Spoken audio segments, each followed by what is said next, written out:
When I was 23, my boyfriend and I broke up. So I was in the process of moving away from my hometown to Houston. I just wanted to start over somewhere new.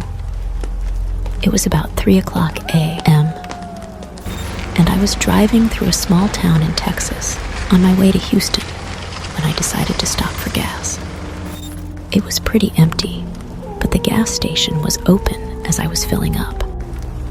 Looking at my phone, I saw a truck pull up to the pump on the other side of me.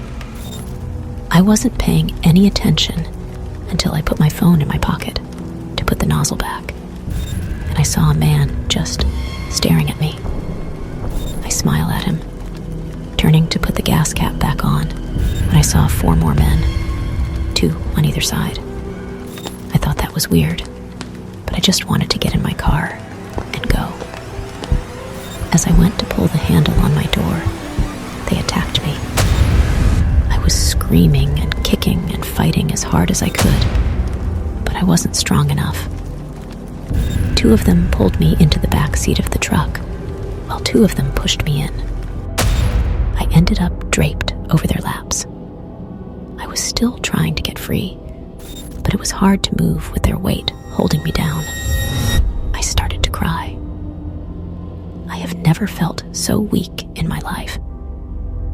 I started scratching one man, thinking if they kill me, his DNA would be under my nails.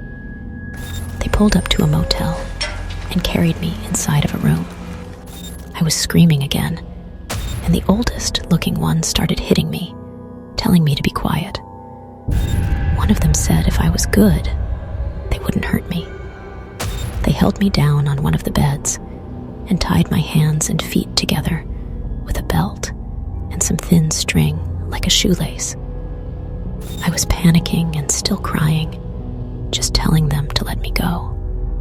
I wouldn't say anything. I wouldn't tell anyone.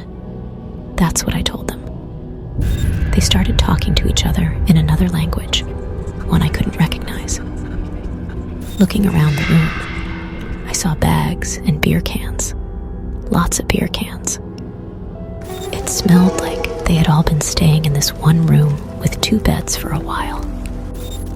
I don't really want to get into what they did to me, but at some point, one of the men said they needed more beer. They decided the smallest one was going to stay in the room with me. So after the other 4 left, it was just me and the man who looked to be around my age.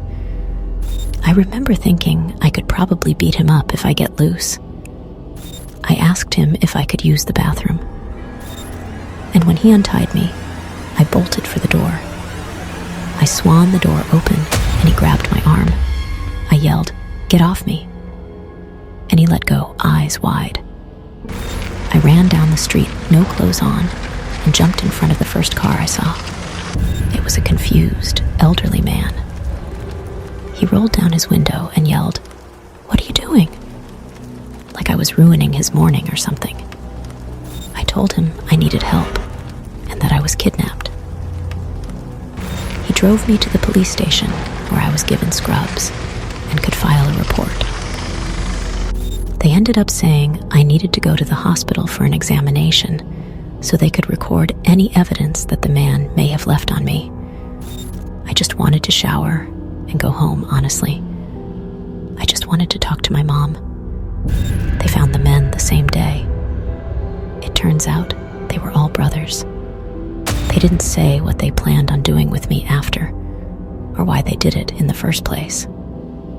They claimed to be all blackout drunk at the time. I ended up moving to the other side of the country. And even though I know they're still in prison, I get nightmares about what happened. I don't use my phone at all in public anymore. My current boyfriend says I'm too paranoid, but I have to be right. I never want to feel that weak again in my life.